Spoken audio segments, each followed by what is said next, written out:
sometimes extend our life in a luxurious way. I mean, you've got one chance. I mean, you need to live also. Eat. God has given us this core human instinct to eat. We feel hungry every 6 hours. Somebody's got to take care of that, right? You can't let go of that. And I think it would be very nice if we didn't have to cook. I mean, that's the only reason why I don't like eating. But other than that, I don't have any problem. We need to buy a house, live, give our family a good shelter place. We need to go on vacation. I don't know about you guys. I love the sea. Taking a good vacation and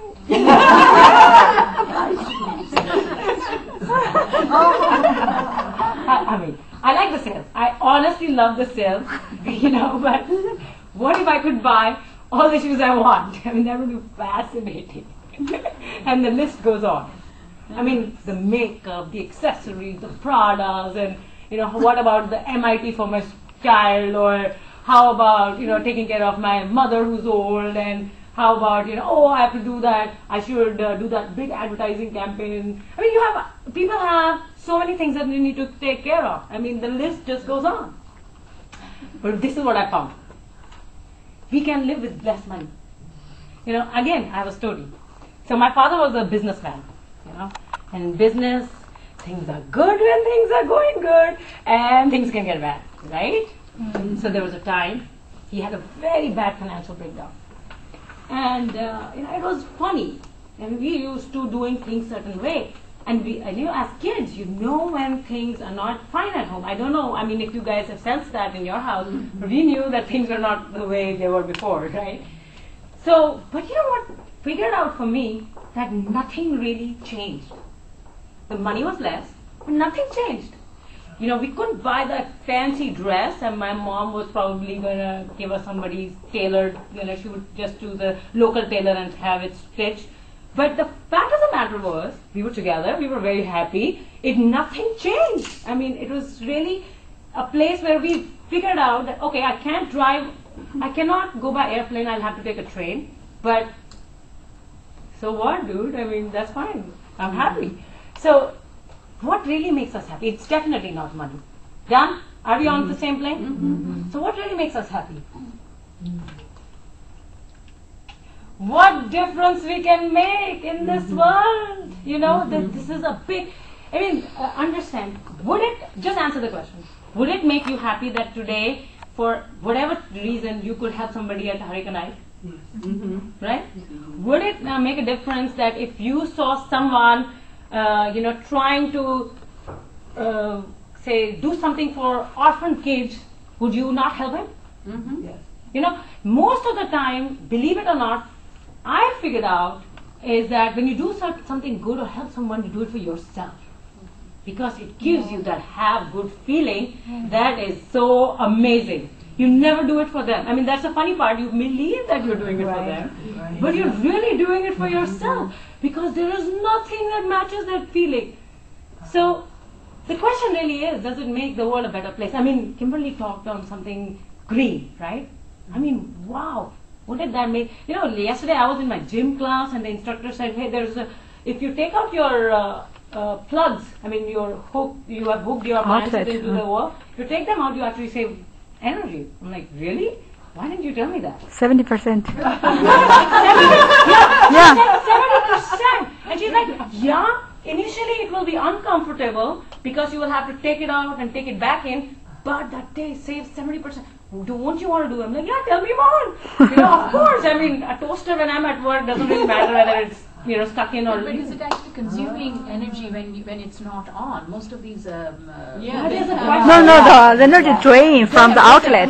From it. I wasn't leakage current. I was like, tell me about that. It's a difference in this world. Tomorrow, 10 generations later, somebody can have energy which I'm not there to see. I'm fine with that. Now, do I have goodwill? This is absolutely. I mean, this is so close to my heart. I cannot tell you. I mean, Seema mentioned that electronics engineer. Well, I mean, really, I was talking to Yanni, I'm like, I was systems engineer for 6 years. Totally loved it. I mean, I was really excited. Oh, the circuitry works like this, and wow, we can have airplanes, television signals. I mean, I would go and brag to my doctor friends, oh, do you know how TV works? Let me tell you. The doctors have this whole idea that they know something more than you don't. And how those electromagnetic rays actually bring that picture on your screen? So, goodwill is absolutely important. To get wherever you want to go in life, that is so key. I mean, people who believe in you, people who are willing to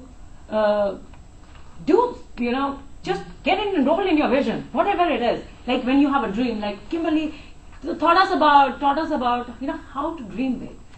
How to dream big, but then you have to put a structure around it, right? To do that structure, you need to have goodwill. You have to have people who really believe in you. And people ask me, like, I consult with a lot of people who help them in their leadership activities, and they say, hey, I really want to get a mentor, but all this while I've never been able to access a mentor. I'm like, oh really? I'm like, why? They would say, I go up to all these very interesting people and I say, will you be my mentor?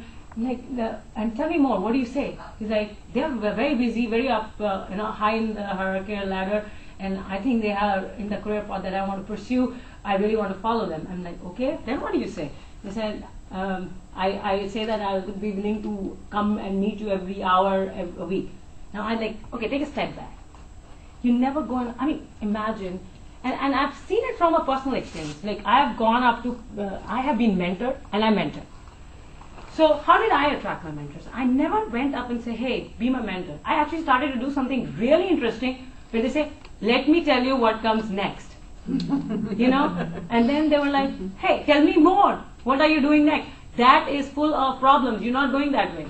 And suddenly we had a mentor-mentee relationship. And then this young girl, she is the daughter of a very popular, she's a very successful lawyer in San Francisco, Indu Leeladhar. Her name is Sejal Leeladhar.